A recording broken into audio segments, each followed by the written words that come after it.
What do the next steps look like for you? Because it felt like for a few months it was, you've got the expansion draft, you've got the exclusive signing period, you've got the entry, it's like bang, bang, bang. And now we're kind of in this lull. So what does that look like for you? Because obviously you've got a head coach now. Yep. Is it filling out further positions in your front office? What do things look like for you until we get to training camp? Yeah, I'm still not breathing. I will at some point. No, it was pretty. It was go for a long time throughout the month of June and in the first probably week of July. But it's now settled into hiring, building out the organization. We have the team basically. So now it's building the staff around them to support them. And we, making sure that we have what we need at the practice and game facility, and the setup looks good so that we can really be ready to go operationally for game one. It's but most of it right now is getting the right people in place, and then things start to fall into place from there. Okay, that makes sense. I was like, I want to get this for sure. Because I'm like, what do you do now? I guess how much of that. This could play into it, but what have you experienced of Seattle so far? Obviously, some of the questioning and the panel was about that, but and I'm sure you've seen it. Like the outreach here is ridiculous. It's Fans crazy. Are very excited about this. Yeah. So you can take this multiple ways. You can take this with you're in the best time of the year for the weather here. I know. Whether the area or the fan base, just what have you experienced about Seattle so far? So I have a little bit of background in Seattle. My wife lived out here for a year, and then her twin sister came out here and then lived here for 9 years, I believe, and just moved back east. So I've been to Seattle a bunch, and I feel like I have a soft spot for it. I love that there's very distinct neighborhoods, and that you can walk into another dimension in different ways. So it's just, I don't know, even walking down the street today, I was just happy to be here. There's so much to do. You can go on the lake, you can go out to the ocean, you can go hike and whatever you want to do outdoors. And obviously the people have, like you said, just been super welcoming and excited to have us and engaged, and the feeling is super mutual. So there's just so much to offer, I think, or Seattle has so much to offer. So just trying to do everything that it has. It's going to be tough during the season, but it's going to be good. You talk about the different neighborhoods. That, yes, automatic, check.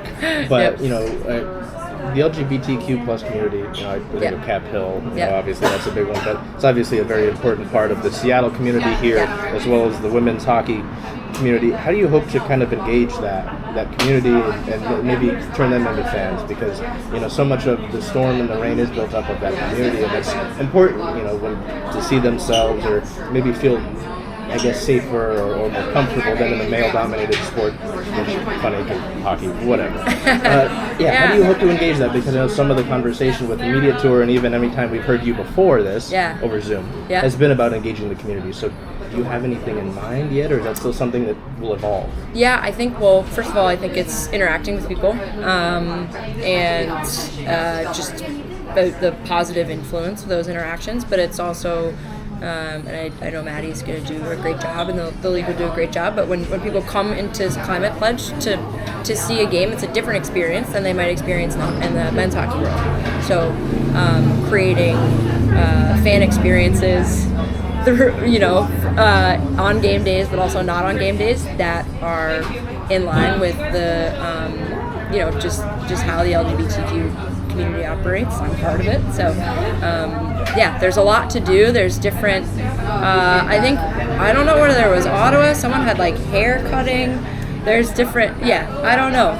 But people loved it, right? So, and we have some precedent too in the other markets that have done a really good job in engaging the community. So I think we can lean on them as far as best practices go and how they've done it before. Obviously different city, different market, different people, but same community, and I think so there's a lot of ways to do that, and I think in-game presentation, doing a pride theme night, things of that nature, getting out to the community. I know June here is really fun.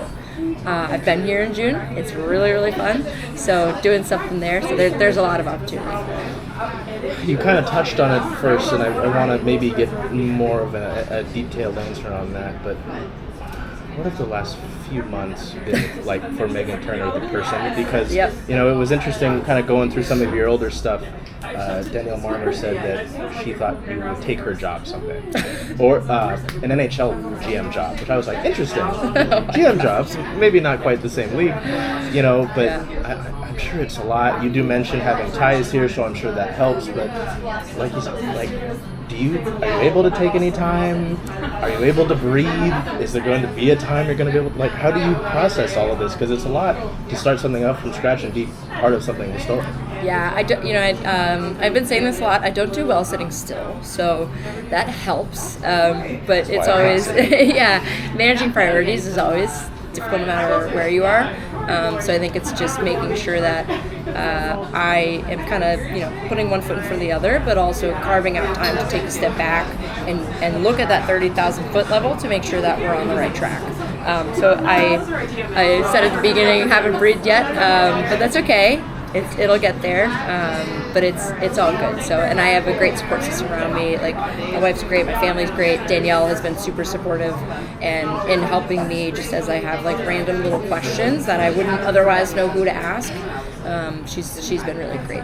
It's above your pay grade to decide facilities and stuff like that, right? Yep. But I guess how fortunate is it? Fortunate or just a strong base to have those top class facilities for top class athletes to start a franchise?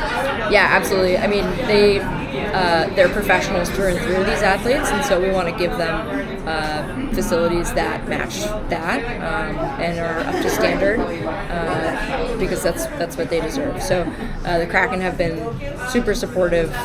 They have great facilities, Klein Pledge, KCI, everything in between.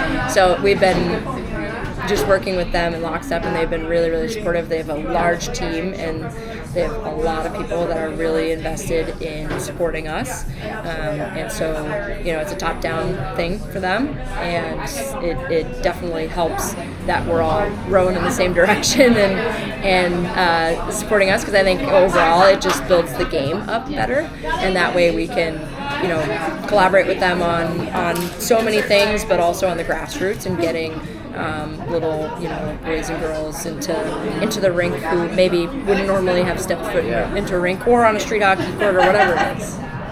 How happy were you with that? And did it take, I guess, a lot of negotiating or convincing to bring some? Because I mean, again, I don't need to explain your roster to you, but the names on it, it's pretty remarkable to see the experience that you're going to have already. Yeah, I feel good about it. I think that was one thing that I wanted to make sure I did was I like to walk the walk. I don't want to say something and then not deliver on that, and so I wanted to stay true to what I had said and what I feel and what the vision is. So, and I feel like we did that, and I'm really excited about the team. I think it's a good balanced team.